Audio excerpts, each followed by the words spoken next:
ओं नमो भगवते वासुदेवाय। नारायणं नमस्कृतं नरं चैव नरोत्तमं देवीं सरस्वती व्यासं ततो जयमुदीरयेत्। मूकं करोति वाचालं पङ्गुं लङ्घयते गिरिं यत्कृपातमहं वन्दे परमानन्दमाधवं। निगमकल्पतरुर्गलितं फलं सुखमुखदमृतद्रवसंयुतं पिबत भागवतं रसमालयं मुहुरहुरसिका भुवि भावुकाः। आज आम अतिबड़ी जगन्नाथ दासकृत ओडिया भागवत सप्तम स्कंदर अष्टम अध्याय आम आरंभ करवा। ए वर्णना रही प्रथम तार जो विषय वस्तु प्रहलाद बालक मान उपदेश प्रहलाद से बालक मान धर्मतत्व उपदेश देवा कथा शुणी हिरण्यकश्यप क्रोधरे अधीर हो प्रहलाद को तार आदेश अवमानना आदेश अवमाननार कारण संपर्क में पचारू प्रहलाद कहले जे भगवान विष्णु होउचंती सर्वव्यापी एवं संसार से होउचंती कारण। हिरण्यकश्यप क्रोध संवरण कर न पारी से हरि को प्रत्यक्ष विशेषतः ये जो पार्श्वस्थ स्तंभरे देखा से प्रहलाद को धमक देला एवं भय प्रहलाद से स्तंभ मध्य शंख चक्र गदा पद्मधारी विष्णु को देखी से पिता को कहिबारु से किसी देखि पारु नथिबा हिरण्यकश्यप से स्तंभ को पाद एवं मुष्टि प्रहार कला। हठात भयंकर शब्द है एवं भक्तर वचन रक्षा करी भगवान से अद्भुत नरसिंह रूप धारण करी से प्रकाशित हेले एवं नरसिंहकर भयंकर रूप दर्शन करी देवता माने प्रकंपित हेले एवं असुर माने 10 दिगरे लुचिगले।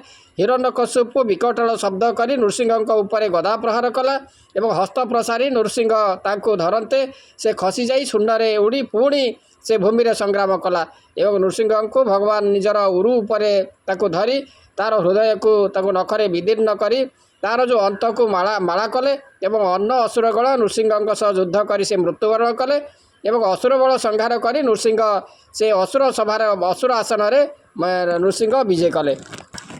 नारद उवाच बालके सावधाने शुणी बोलंती मने मने गुणी ए गुरु वचन अनुहई एणे आंभर कार्य नाही प्रहलादर मुख चाही एमंत भाड़ी सर्वे जाई गुरु को आगे जणाइले संजोगे सकल कहिले शिशु वचन शुणी गुरु मने चिंतिला महामेरु एकांत बुद्धि तयहार अनलक्षण अगोचर सत संजोग आवरिला बालक बुद्धि नाश गला एबे एहार बोले थिबे सर्व बालक नाश जीवे एमंत हृदय विचारी राजदंड को भय करी बेगे राजार आगे आसी विस्तारी कहिला विशेषी असुर शुणी सर्व कथा मने पाइला गुरु चिंता पुत्रर अन्याय वचन शुणी असुर छन्न छन्न क्रोधे कंपई ता शरीर सर्पजे सने फुफुकार अनेक मने विचारिला पुत्र मरणे मन देला गुरुंक वाक्य कर्णे शुणी प्रचंड कोपे वीरमणि काड़ नयने अनाइला पापिष्टपणे भय कला विश्वास पणे से दयित स्वभावे तार शांत दांत कर अंजलि देई माथे प्रहलाद पितार अग्रते चरण अग्रे शिर देई सर्व बालक मेल होई एमंते पुत्र कुअनाई चित्ते प्रलय कोप बही गर्जई मने बही कोप पाद प्रहारे जेन्हे सर्प स्वभावे दारुण असुर दिशई जेन्हे दिवाकर।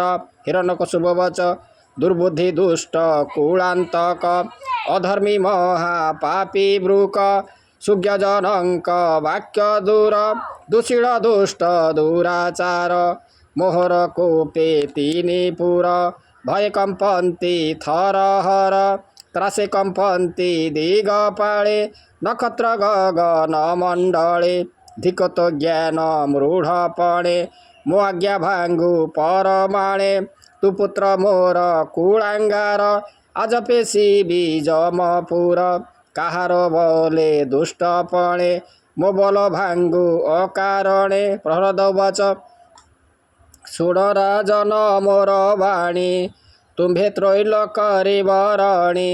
ଯେ କଥା ଉଚିତ ମୋହର, କହି ଶୁଣ ନୃପବର। ଯେଉଁ ପ୍ରଭୁର ବଳେ ମୋହି, ନିଚକୁ ସମାନ ଜାଣଇ। ତୋର ମୋହର ଆଦି କରି, ଅପରେ ଯେତେ ଦେହଧାରୀ।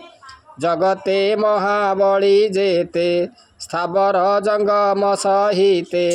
ବ୍ରହ୍ମାଦି ଯେତେ ସୁରାସୁରେ, ଯାର ଚରଣେ ପୂଜା କରେ।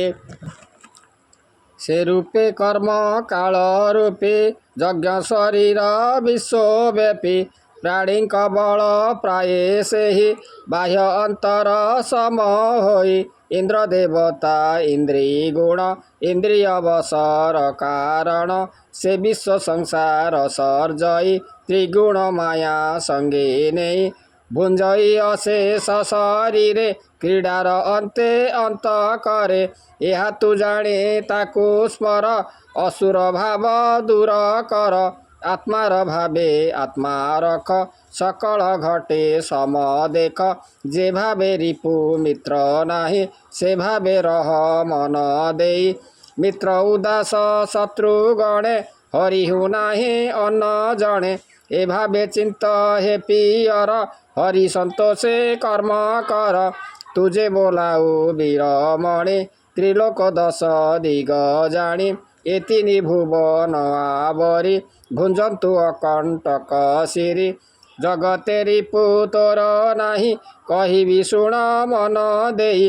ବ୍ରହ୍ମାଣ୍ଡେ ଯେତେ ଛନ୍ତି ପୁଣି, ଏକତ ଦେହ ପରିମାଣ। ଏ ଷଡ଼ ରିପୁ କାମ ଆଦି, ହୃଦୟ ମଧ୍ୟେ ଛନ୍ତି ଭେଦି। ମନକୁ କରି ସେନାପତି, ଆତ୍ମା ସମ୍ପଦ ଭୁଞ୍ଜୁଛନ୍ତି। ଏ ଦଶ ଇନ୍ଦ୍ରେ ଦିଗପାଳେ, ଆତ୍ମାକୁ ନାଶନ୍ତି ସମୂଳେ। ଏହାଙ୍କୁ ଦେହେ ନ ବିଚାରି, ମୁଁ ବୀର ବୋଲି ଗର୍ବ କରି।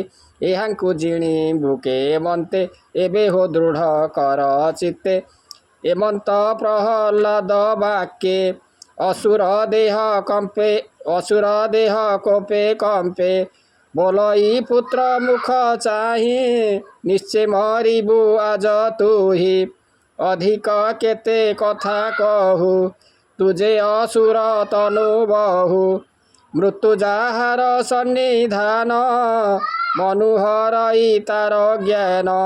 ଆତ୍ମାର ଗତି ନ ପ୍ରମାଣି, ବାଳୁତ ଭାବେ କହୁ ବାଣୀ। ଜୀବନେ ଭାବ ନାହିଁ ତୋର, ବଚନ କହୁ ଅଗୋଚର। ଏ ତିନି ପୁରେ ମୁଁ ଈଶ୍ୱର, ମୋ ତହୁଁ ଅଛି କେବା ପର। ତାହାର ବୋଲେ ତୁ ପାମର, ମୋ ବାକ୍ୟ ଅବଜ୍ଞାତ ହୋର। ସ୍ଥାବର ଜଙ୍ଗମ ସହିତେ, ମୋହି ପାଳଇ ଏ ଜଗତେ। ମୋ ତହୁଁ କେବା ଅଛି ଭିନ୍ନେ, ଈଶ୍ୱର ଏ ତିନି ଜଗତ, ଈଶ୍ୱର ଏ ତିନି ଭୁବନେ। ତୁ ଯେବେ ବୋଲୁ ଦୃଢ଼ କରି, ଦୃଶ୍ୟେ ଅଦୃଶ୍ୟେ ଅଛି ପୁରୀ। ଆଜ ତୁ ମୋହର ସମ୍ମୁଖେ, ହରିଙ୍କୁ ଦେଖାଅ ପ୍ରତ୍ୟକ୍ଷେ। ସେ ଯେବେ ସର୍ବବ୍ୟାପୀ ଥାଇ, ଏ ସ୍ତମ୍ଭେ କିମ୍ପା ନଦୀ ସଇ। ତୁଜେ ବୋଲାଉ ତାର ସଖା, ପ୍ରତ୍ୟକ୍ଷେ ସ୍ତମ୍ଭ ମଧ୍ୟେ ଦେଖା। ଆଜ ହାଣିବି ତୋର ଶିର, କେମନ୍ତେ ରଖେ ଚକ୍ରଧର। ଏମନ୍ତ ପିତାର ବଚନେ, ପ୍ରହ୍ଲାଦ ଭୟ କଲା ମନେ। ବାଳକ ନିଷ୍ଠୁର ବିଶ୍ୱାସେ, ଚଞ୍ଚଳେ ଚାହିଁ ଦଶ ଦିଶେ। ଦେଖିଲା ସ୍ତମ୍ଭ ମଧ୍ୟେ ହରି, ଶଙ୍ଖ କମଳ ଚକ୍ରଧାରୀ। ପ୍ରଚଣ୍ଡ ଗଦା ଶୋହେ କରେ, ଦେଖିଲେ ସ୍ତମ୍ଭର ଭିତରେ। ବୋଲଇ ପିତା ମୁଖ ଚାହିଁ, କପଳେ ବେନି କର ଦେଇ। ହେ तात ସ୍ତମ୍ଭ ମଧ୍ୟେ ହରି, ଦେଖ ପ୍ରତ୍ୟକ୍ଷେ ଛନ୍ତି ପୁରୀ। ଏମନ୍ତେ ପୁତ୍ର ମୁଖୁ ଶୁଣି, କୋପେ ଉଠିଲା ଶିର ଝୁଣି। ପୁତ୍ରକୁ ଚାହିଁ କୋପ ଦୃଷ୍ଟି, ଓଷ୍ଠ ଚାପିଣ ଦନ୍ତ ପାଟି। ତୀକ୍ଷ୍ଣ ଖଡ଼ଗ ଧରି କରେ, ଅସୁର ଉଠି କୋପ ଭରେ।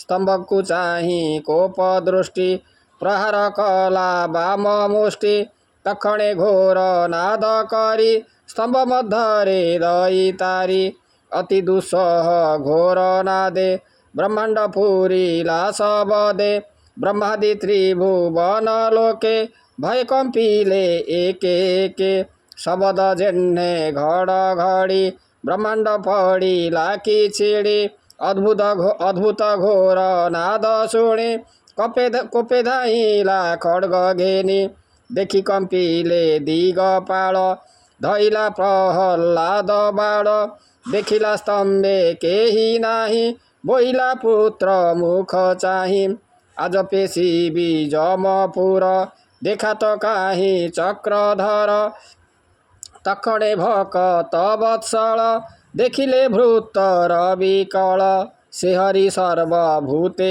पुरी तार वचन सत्य करी स्तम्भर मध्ये रूप धरी जेसने विक्रम केसरी अद्भुत रूप देवराये सोहे मनुष्य पशुकाये अद्भुत रूप भयंकर देखि विचार यी असुर ए रूप देखिला त नाही स्तम्भे त प्रकाशिला काहे दग्ध सुवर्ण प्राय वर्ण कर्कश पिङ्गल लोचन शरीर केशर कम्पने जड देउडीले गगने विस्तार तुण्ड बेनिकले जुहा बुलाए अन्तराळे विकट दन्त बेनी पाटी निष्ठुर चञ्चल भ्रुकुटी ऊर्ध्वे चढाई कर्ण दुई गिरी गुहार प्राय होई नासिका रन्ध्र अन्धकार